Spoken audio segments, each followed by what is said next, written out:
Wine is something that you like to talk about with others. You tend to trust others with their recommendations on wines. You obviously most of the time drink it with people. As long as the e-commerce experience doesn't leave you alone with the wine, it may help, but it will help more if you make the consumer feel that he's not alone and that there are others, even if he doesn't know them, but others that he is virtually connected to them, the purchase of that wine and that wine and that wine.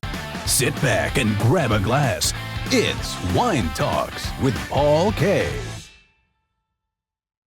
Hey, welcome to Wine Talks with Paul K. And we are in studio today in beautiful Southern California, about to have a conversation with Moshe. You can say Moshe or Moshe. Moshe is the Hebrew version. If you want to use the biblical version, that it's Moses.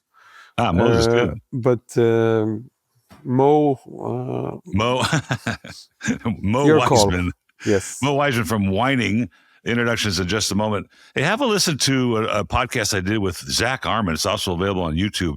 He is spearheading a distributor program for Armenian wines and bringing some of the best that are made there. It's very interesting to listen to his conversation about bringing not only wine from a region of the world that's not known, but grapes that aren't known as well. And give us a review. If you have a good review to give us, go ahead and do that. If not so good, then let's just leave it alone for now. That's how our egos here at the podcast world get going. But now while we're here to have a conversation with Moses Weizman from Whining. Welcome to the show. Thank you. Pleasure to be here. Thank you for having me.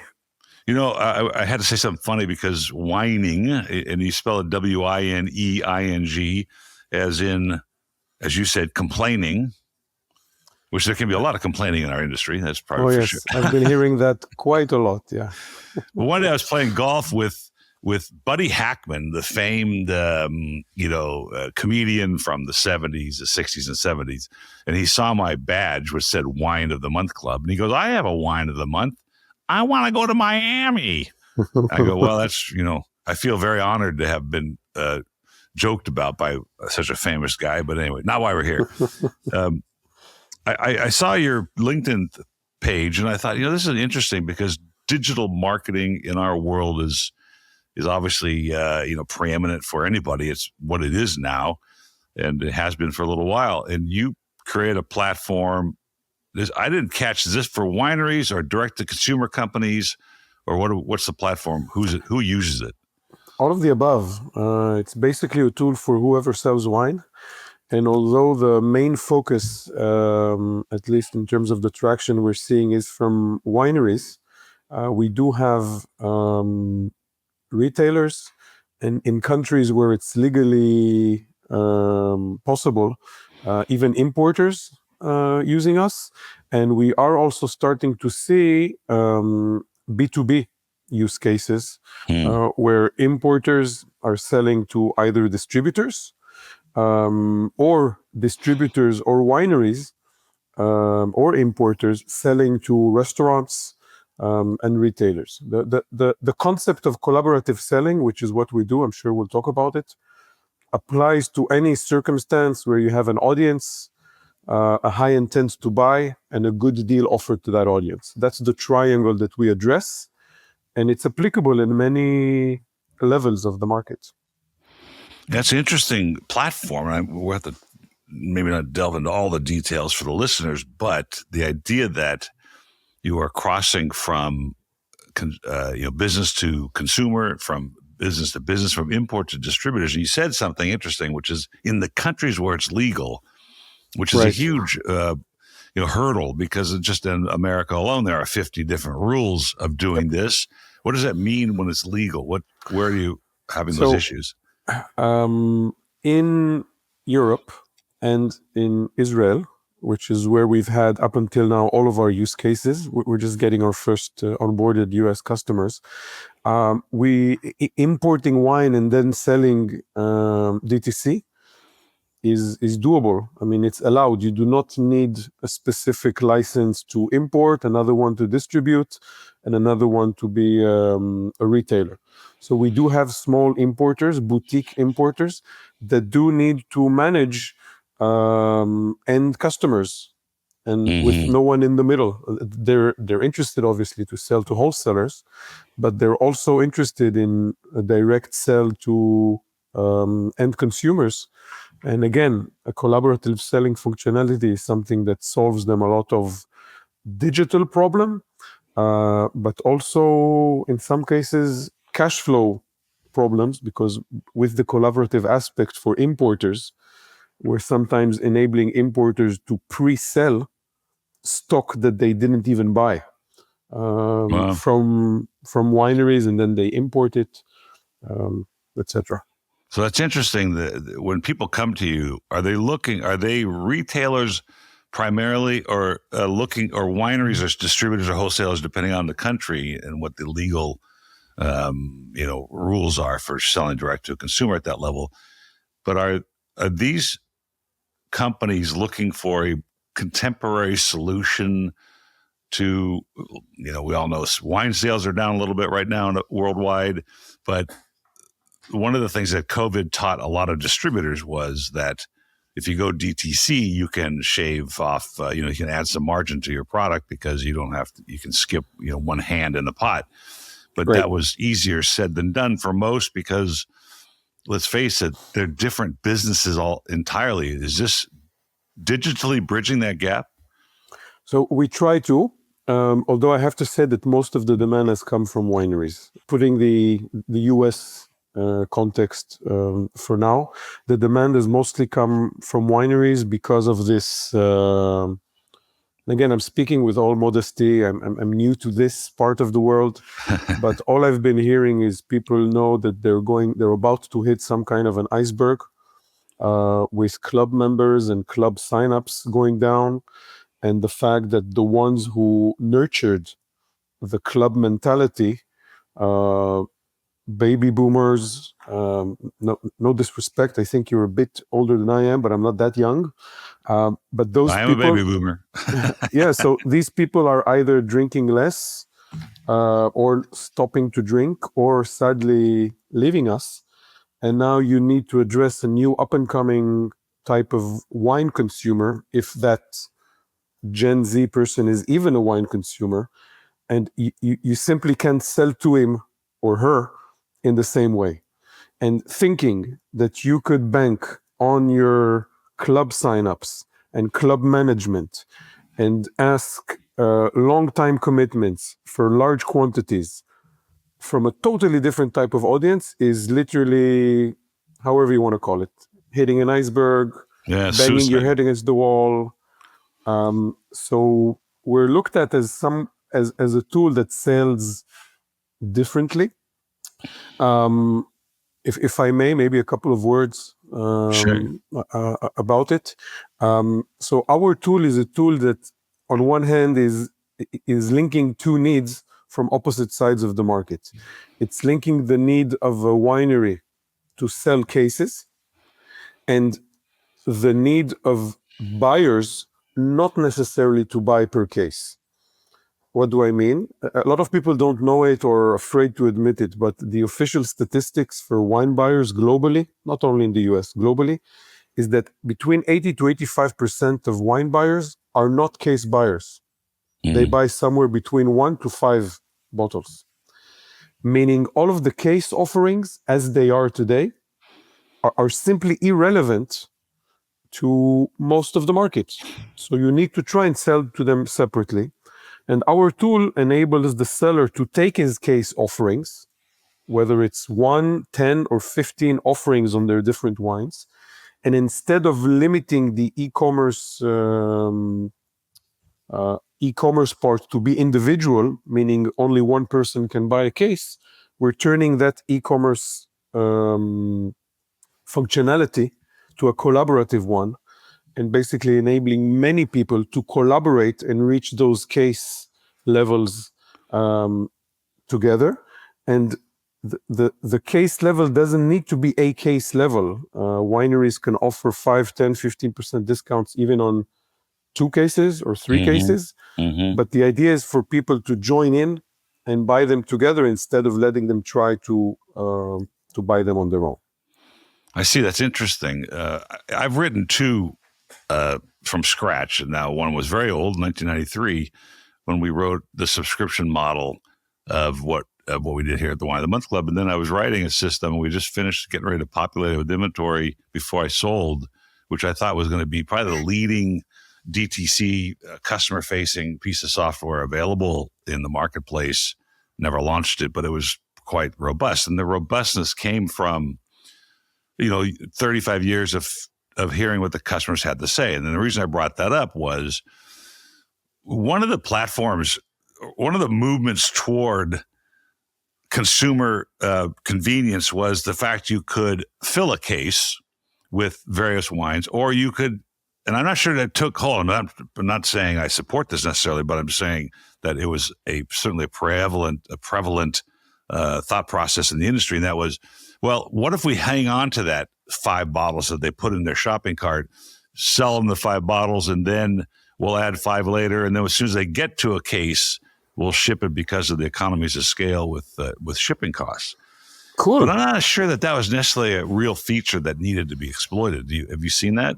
Again, I think that no matter how you play, we're getting into details of digital and e-commerce stuff, but I think that no matter how you play with a person's e-commerce experience, as long as he's still alone in that experience, Mm-hmm.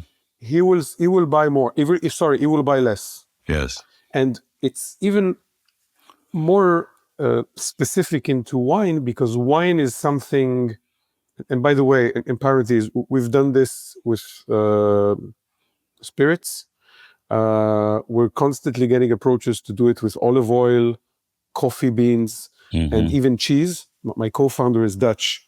So, selling a tire of Parmesan is very similar to selling a case of wine. But anyway, back to my example, wine is something that you like to talk about with others. You tend to trust others with their recommendations on wines. You obviously most of the time drink it with people. So we claim that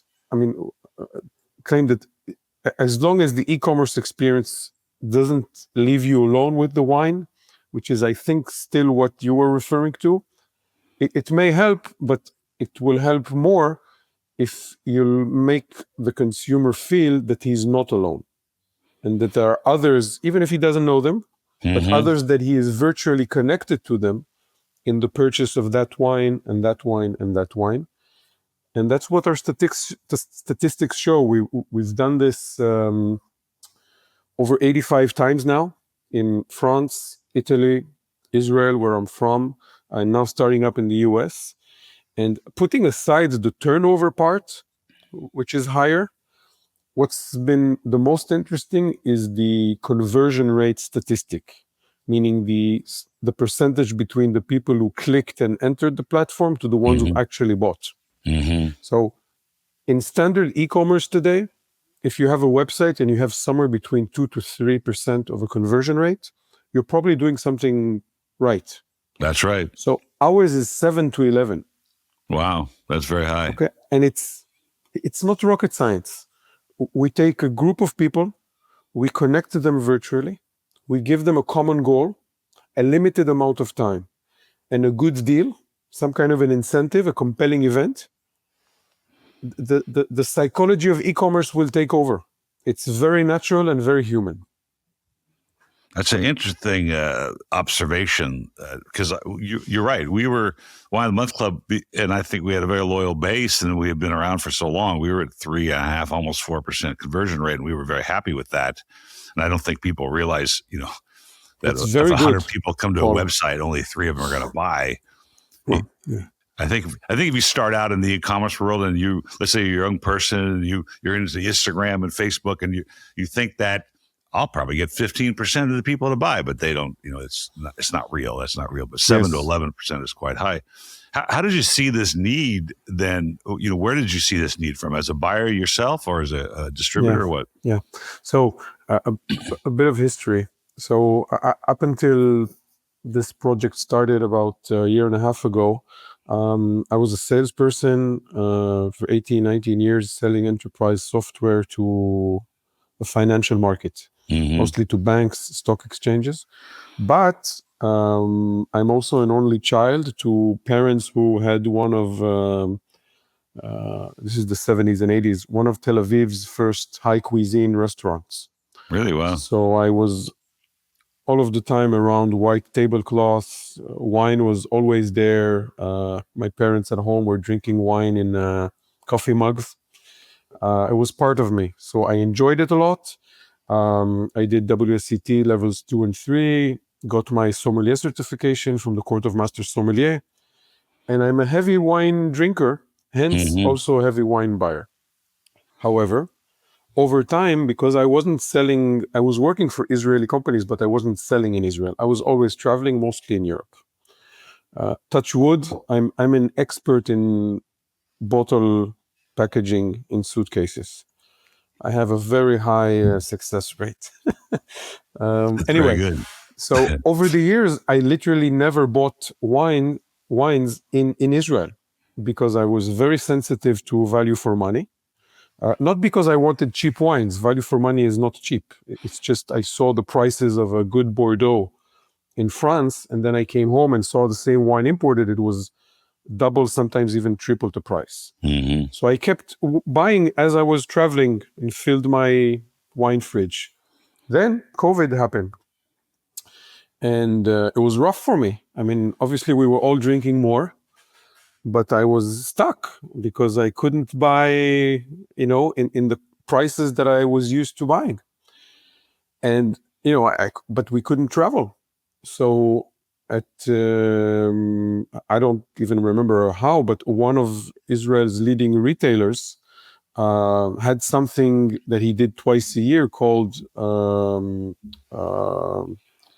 Grand Sale, which is 2 occasions where everything is sold only by the case, either 6 or 12 bottles, because European cases are 6, but he also offered 12 bottles, and there were good discounts for it, only if you buy a case. So I went over, it was this big warehouse, everybody with their masks, lots of people. And then I'm not a case buyer. I drink a lot, but I don't buy cases.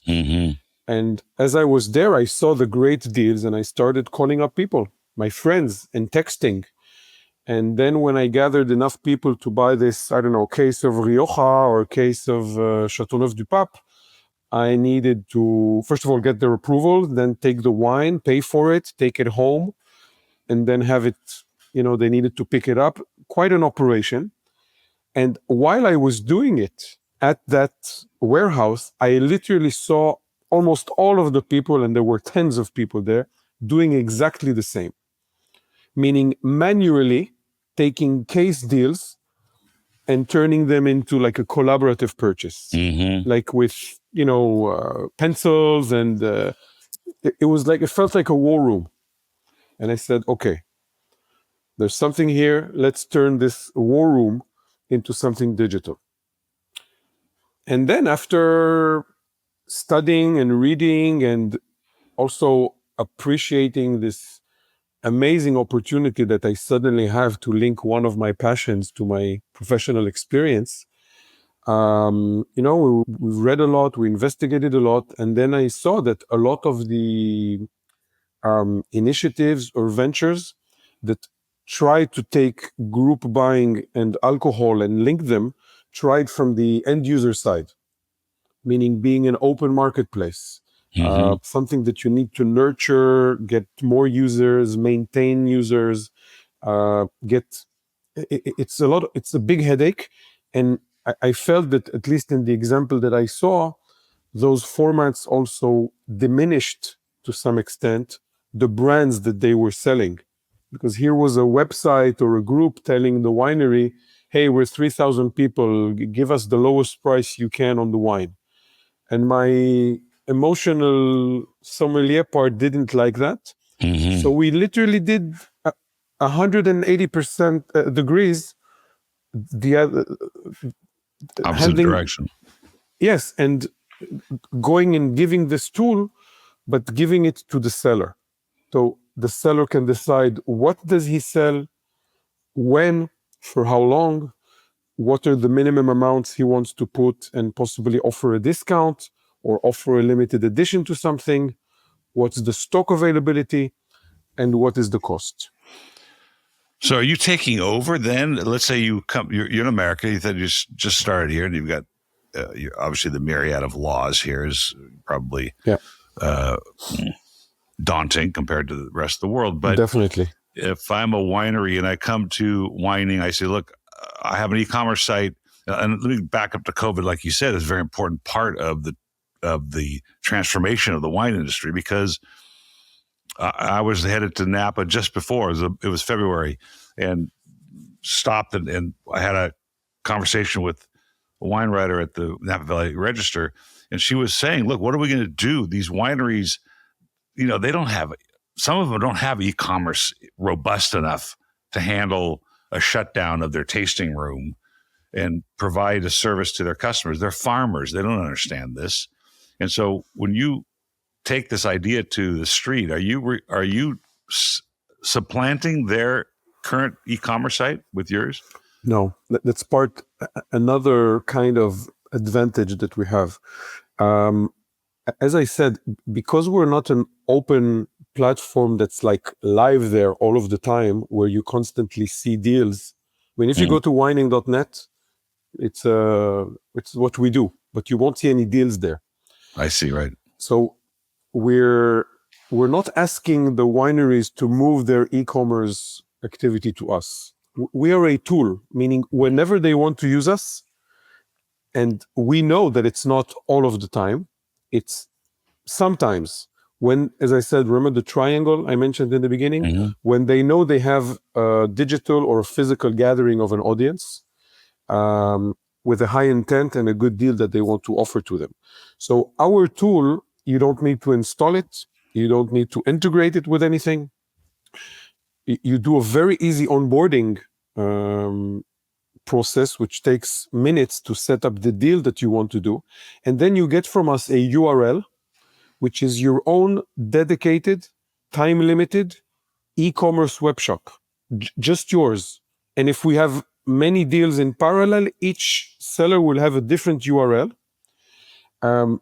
The challenge that we're facing right now, and we love challenges, is indeed your unbelievable and exhausting and I don't know what words to say. Keep going. Fulfillment, compliance, Yes. reality. Yeah. So since we're a startup and we need to tackle challenge by challenge, right now we're first trying to prove that the collaborative selling thing brings value to the wineries. In trying to prove that, we are trying to focus the first use cases in use cases where the shipping isn't an issue. That means physical events. That means winery visitor centers, after tastings, festivals, etc. Those are the things that we're starting with. In parallel, we are working, and this was a big development even for us, and I'm sure that you're aware of it, this new development with C7 buying the SaaS part of Wine Direct. For example, makes it very natural and make it clear for us to have our app available on the C7 marketplace. So that's something we've already started. And until then, we're working on integrations with other fulfillment partners to help us bridge the gap once the use cases step out of the tasting room into something that is digital and on social media, so that the platform could be able to charge, invoice, and conduct the fulfillment. It's complicated, but it's definitely not impossible. And we are already a few steps into that process. And I really hope that somewhere between a month to two from now, we will have all of that fulfillment support, leveraging partners to do that. The reason there's consolidation on the digital side of wine fulfillment, like you said, Commerce 7 and Wine Direct, it's happening also in the distributor world, the importers. There's less of them now because they're being gobbled up, and it has to do with the sales volume of wine in general. A lot has to do with the logistics issues that you just mentioned. But this concept that you're talking about seems to be giving the little guy a chance to get his or her wares on the street in some kind of volume and circumvent the distributor network, possibly, save some margins for themselves, because this is the main issue. And it kind of flies in the face of some of the digital wars that are going on, because there is a lot of platforms for a lot of different things going on, and people are trying to capture this market, capture the wine trade in software. But most of it deals with not premium brands of where you're talking about $200, $300 a bottle, even $50 a bottle. They're talking about the $15 wines that are sourced from Europe at whatever prices. Yeah. And so I think this is fascinating, because it really is and I'm interested to know the conversion rate now that you have 7 to 11% is showing you or telling you that there's a need for people that needed to get access to a bottle or two of something interesting that they want to put in their cellar, they want to drink, and here's a way to do it. Paul, I agree, but just to the thing is, it's great that you gave the bottle or two example, because it's not like we're trying with this concept to turn those non-case buyers to case buyers. Right. Not at all. But we are trying to turn these 1 to 2 bottle buyers to 3, 4, and 5 buyers. And it may sound small numbers, but that's 100% more if that adds up. So, you're definitely right. I have to say, and this is, there's a big disadvantage in being someone that's not from here to try and do this. But yes, I also think there's an advantage in it, because I don't know if it's because I'm Israeli and that's our mentality to not, to keep being persistent and keep, right. But I have to say that the feeling I've been getting I've been here for 3 straight weeks, 3 times over the past 10 months, participated in a few symposiums. I wouldn't say very far from being an expert, but I'm sensing the first feedbacks and the general feeling. And I have to say that what's frustrating is that I keep hearing a lot of talks about challenges and complaints. I call it an orgy of complaints, and not practical solutions. Meaning, okay, there's a problem, we know it. Fulfillment, we know. Getting people to the winery, we know. Club signups, we know. Club dropouts, we know. Gen Z, we know. We know all of that. Okay, and this has come up also in the way we got introduced, in LinkedIn discussions. A lot of these general discussions about the issues, but less talk about concrete solutions. I'll even give you one example, and I won't name the person, but like a whole post, and I guess we're following the same people, okay? But a whole post on how to change your club strategy, your American winery club strategy. And I'm reading this post, and it's long, and it's getting so much traction and lots of right on, encouragements. And I was like, how about you say something like, maybe club is dead, instead of trying to see how can the same model work for a new type of audience. How about you consider changing the model? It's all lip service. Yes. It's just hypothecating, and it's from people that haven't experienced this, that haven't been through the ringer, that have not had to switch gears midstream. I've said this before on the show. My last year in business, I sent 33 million emails. I had to do 300 different promotions to get the sales volume I would have gotten 10 years earlier on 1 million emails. And so until you've done that, you can hypothecate and talk about all you want, but you cannot learn anything by talking and getting people to say, yeah, you're right, because it's just lip service. Your solution is a good one. And I think all the chatter you hear about out there is not addressing the core problem. Like, in other words, they're saying, well, Gen Zs aren't drinking. Well, they are drinking. And it's been generations, thousands of them, have eventually come to that glass of wine that expresses an emotion, a feeling, a time of day, a time of life. And so whether it's Gen Zs come in their late 30s or in their early 30s, or the millennials come later or earlier, it doesn't really matter. They will come because Yes. that's the product. That's what it's about. And selling monolithic wines in the supermarket has its place in the world because we need people to come to the trade. But once they experience a good glass of wine, a wine from, let's say, one of your customers who has created a brand that might be a little more expensive, and so we can't afford to buy a case at a time, experiences that wine, they're not going to go back. And so it's just a matter of time. This is the part that bothers me. Maybe you can shed some light on it. We are tending to, with those kinds of posts, argue about metrics that are irrelevant. I mean, wine is not a metric. Wine is an emotional product. And it takes emotion to buy it and decide what to buy. And maybe that's the value of what you're doing. You're connecting emotions between people on a particular product. Correct. They're just expressed digitally.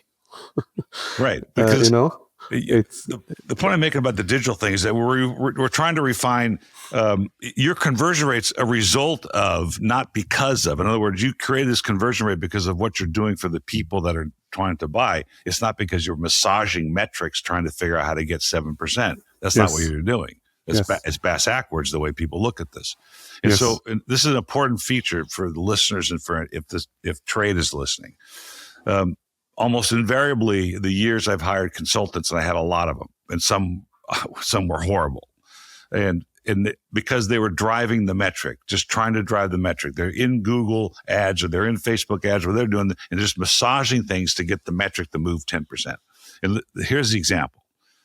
I hired one of the greatest in the early days of social networking. I hired one of the greatest guys ever, and I won't mention his name because he's still very good. But in this case, it was his first company, and they showed me, after I paid them $2,500 a month, this is many, many years ago, that they moved Facebook from the 9th revenue generator in the back end of my website to the 7th. Now, what happens? The consultant says, hey, I was successful. Look what I did for you. Because we massaged stuff and we got it.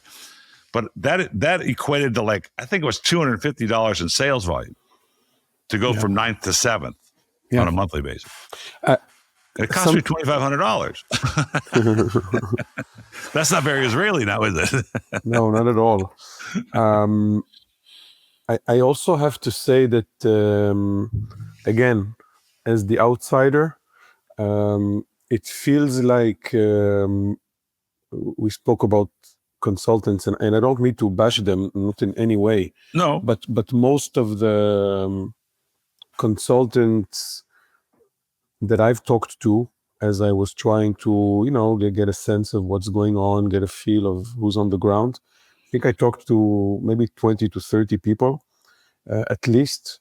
And there's also this fear of, like, when you have your added values as a consultant, so there's branding, there's marketing, and there's the e-commerce parts, meaning the one that's related to conversions, the one that's much more quantifiable, the one that maybe consultants are afraid of touching because their possible failure would be clearer.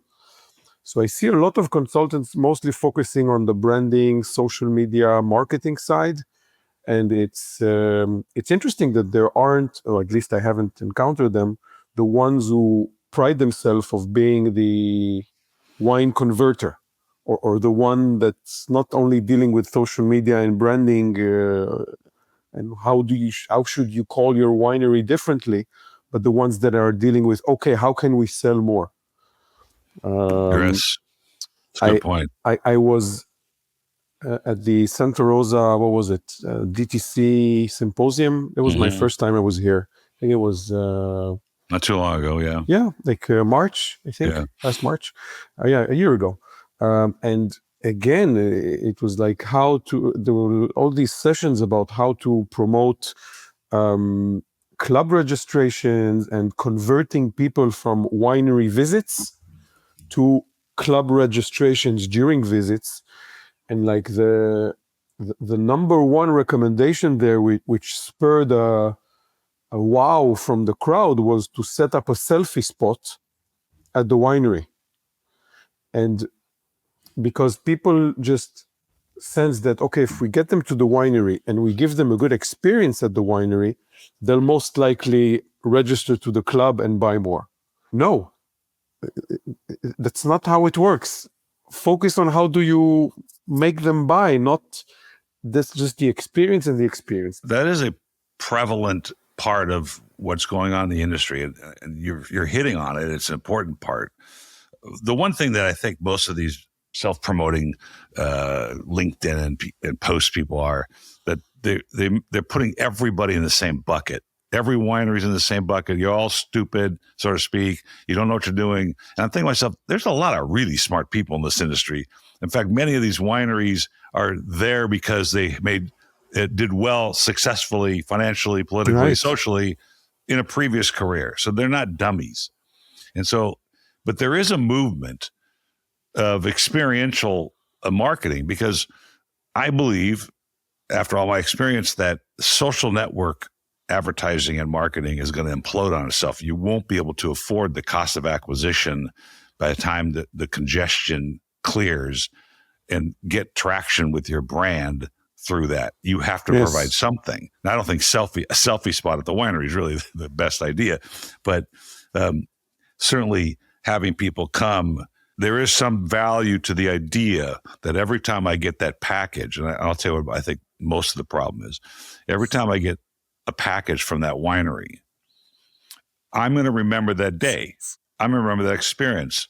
My wife and I just came back, and we went to Catillard, which is owned by the proprietors of Smith Lafitte in Bordeaux, and they took us on this journey in their Range Rover around their vineyard. I will remember that. I will go back to do it again because it's so interesting. Will I sign up for their club? As a tradesman, probably not, but somebody else might. So I think the experiential part of this industry is very important as part of innovation is concerned. But I think one of the club problems that you're talking about is that a lot of people think that club membership at a winery is just getting old stuff, just clearing out the warehouse every time they get a shipment. Because how much wine can you make? How many different brands do you have? How many different in French, how many labels do you have? That you can continue to send wine directly to the consumer as a winery. Eventually, You're digging into something that's not part of your regular inventory, or you're making it just for that, and that could be juice that's not from your vineyard or not from the source that you hope to have. So I think that's one of the issues that a lot of people are having with club membership at a winery, which is, what am I getting? Am I getting a true representation of that brand and that winemaker's skill set? You know what? I agree, but I don't necessarily think that less of a heavy consumer like you would expect the same thing from a winery. It would be nice to find a statistic of the ages of current existing winery club members in the US. I wonder how low is the percentage of people under 35. It's going to be lower. I mean, it's going to be baby boomers are going to be mine were, the last time I did it was 35 to 58 and this is probably about 7 years ago when I actually ran the statistic. Right. But you can get that data anytime. I mean, it's on Google. If you have your website connected to, the Google analytics. This was just to say that a younger audience doesn't want 6 or 12 bottles, or even 2 times 12 a year bottles from the same winery. He doesn't want to invest the money that those bottles cost. Mm-hmm. And thinking you could sell to that audience in that same way is simply looking at the sun and saying it's raining, or the other way around. The other point I wanted to make from that, you're talking about the Santa Rosa conference, which was, people also think that marketing is some one thing. And, marketing is a combination of many things, and it's yes. a multi-pronged approach, and some pieces are successful and more successful than others. Again, this is very funny, selfies. I hate to say it, but when I would do a trade show toward the end, I had a selfie booth, and I kept it to remind myself, it really didn't do anything. People signed up for the free stuff, and that was pretty much it. But those are, I think that your approach, the fulfillment side, who does then the fulfillment side of this? So let's say I come to the website, I've collaborated with another virtual customer, and we split a case, or we got 5 and 2 and 5 and 2, whatever it is. Who fulfills those orders? The wineries filling the orders? It could be both. The fulfillment and the wineries and their fulfillment partners. So they're using a third party to fill the orders. Yes, one that very soon, I hope, we will even be bringing it. Meaning we won't send them to look for it, and not limit them to fulfillment partners that they're not working with. I mean, we're trying to build a model which will make it first easier for us to connect to that fulfillment partner from an invoicing and charging perspective, but on the other hand, make it very easy for the wineries and free for the wineries to be onboarded to that fulfillment partner, so that legally everything is it's like the last mile. In the mid to long term, I think being on platforms like Commerce7 will be the way that we mostly work. And if you're asking me about possible, I'm not thinking about it, but exit strategies, we didn't build a platform here. It's not this huge tool. Yeah, right, some people can look at it and think, oh, it's just a functionality. To some extent. So exit strategy, maybe these one-stop shop software houses, instead of developing such a feature themselves, which they can, by the way, this isn't a patent, this isn't rocket science, but we're gaining ground. They could develop it or buy it. Well, but that's an interesting point. And I talked about 1993 when I wrote my first feature set for a database-driven catalog company, and we wrote the subscription side of it.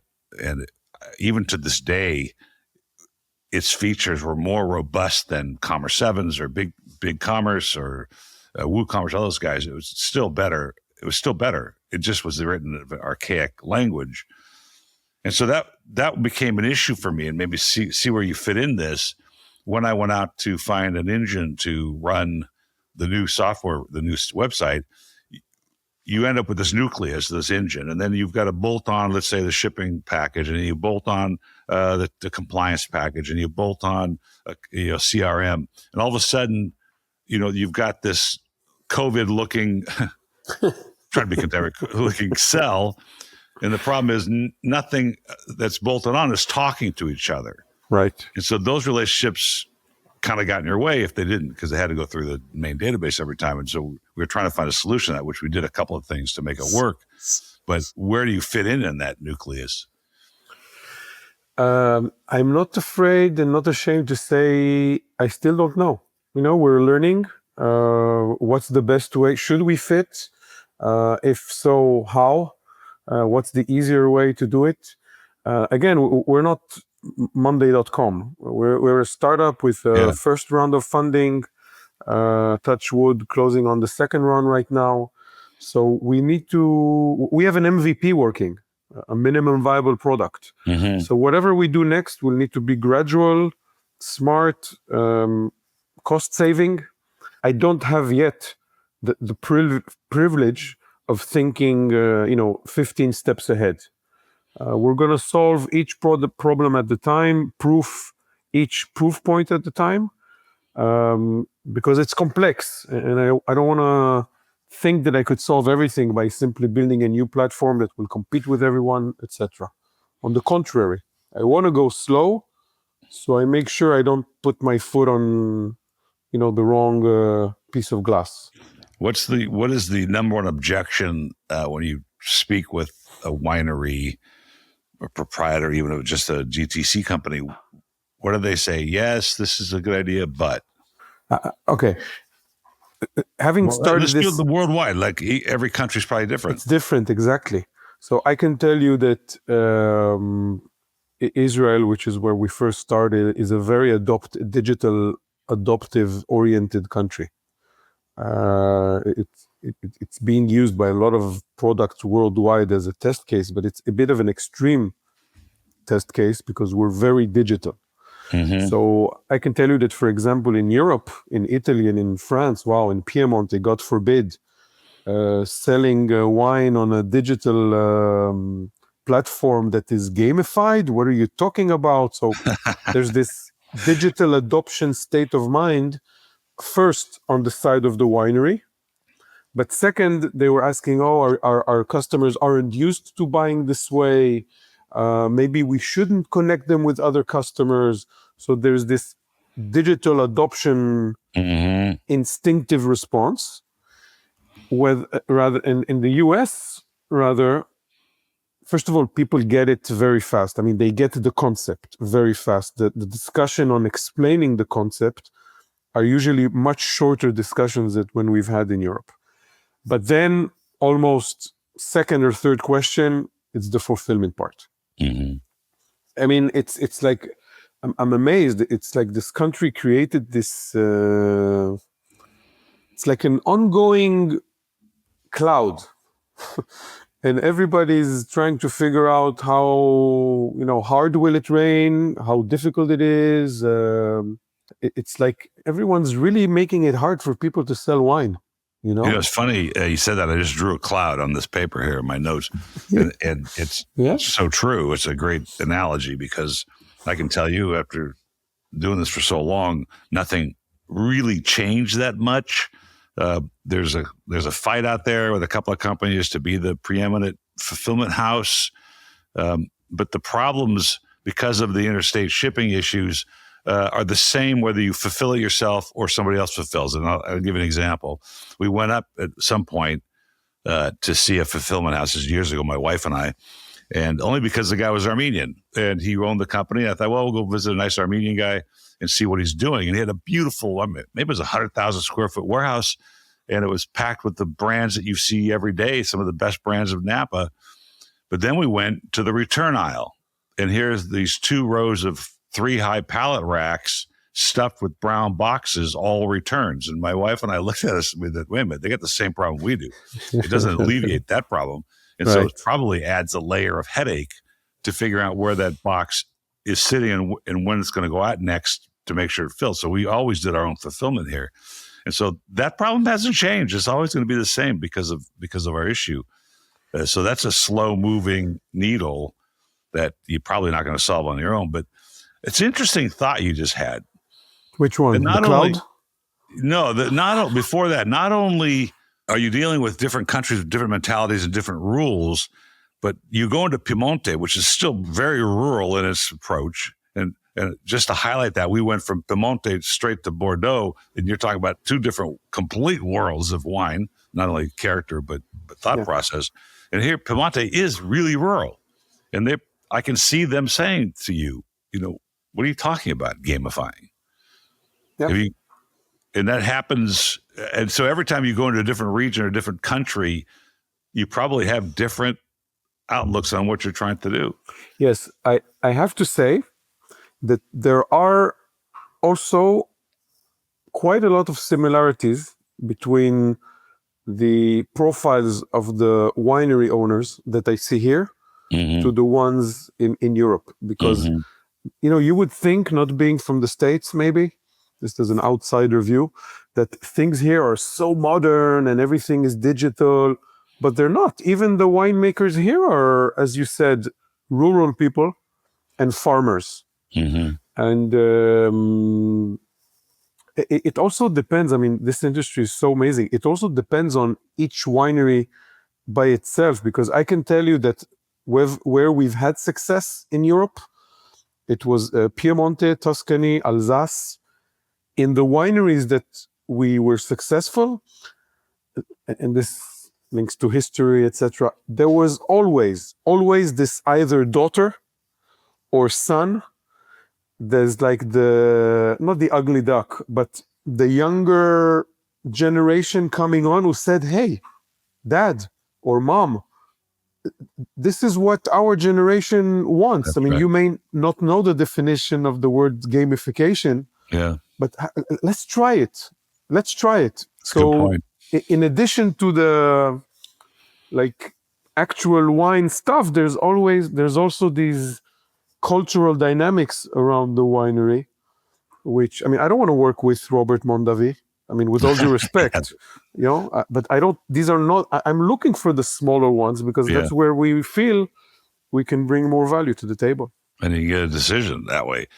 We'll wrap this up right at 52 minutes, but does this work at the point of sale at a tasting room? Like, can the software be nudged at that point? Like if somebody walks in, they're standing there with two people, let's say two couples go together and they want to buy 3 bottles Exactly. each. The winemaker in the example that you gave, just as he puts down at the end of the tour and the tasting a price list, with us, he can decide what he wants to offer and then put down a QR code.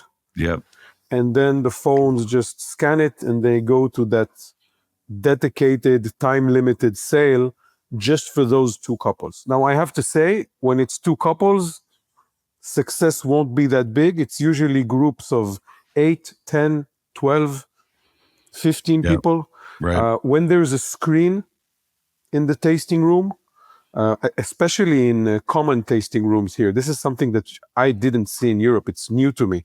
I mean, I've become very familiar with them over the past 10 months, but joint tasting rooms of a few wineries, like either in Sonoma, in Napa, Yeah. this is classic Yeah, for wining, because it could Sure. also connect customers of the different brands there. And Go ahead. the on the spot pickup issue that saves us a hurdle.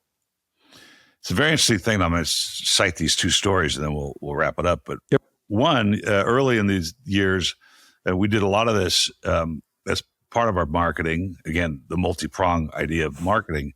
And we were very successful for 25 years, standing at a booth at a show, signing up members only. We couldn't sell wine.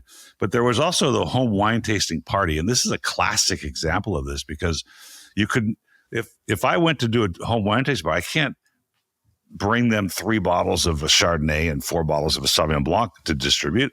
So I would go around the room at this, let's say there's 10 couples there, and say, we have 6 bottles of Cabernet ordered. I need 6 more. And we would upsell to fill that case to make it work, Right. to get the price. And it was a very successful thing. We would sign people up and then we would sell the cases, but it had to be a case because I wasn't going to split a case to deliver it somewhere. So that works like physically as well, not just virtually. But the other thing that was important that you said, that you talked about, and the reason I brought up this idea at a wine tasting room was we were at a tasting room in Paso Robles, a very good friend of mine, and we walked in as the first in the morning. The tasting room had just opened. He and I walked in the front door together, and the first thing that his representative said to him was, the first question he had to her, how many members yesterday? Wasn't how many bottles, wasn't how much Cabernet, wasn't how much Syrah. The first question, the first metric, the first thing he wanted to know about the previous day's sales was how many members. Yeah. And this could change that. Like, why I wasn't agree. there $1,000 in sales? It's the wrong question. Yeah. Really interesting. Well, it's been a pleasure to hear about this and unwind it a little bit and sort of put it on the table and see what you're doing. I'm really fascinated. I'm so glad we had a chance to talk about it. Me too. I'm sure Me we'll too. talk again. And at any time you want to discuss some of the headwinds you've come across in this process, happy to take the call and chat it out. I need that shrink couch kind of thing. So thank you. My head is clear now that I've sold the company. I'll tell you that. Such a pleasure to have you on the show. Thank you, Paul. Pleasure is mine. Thank you.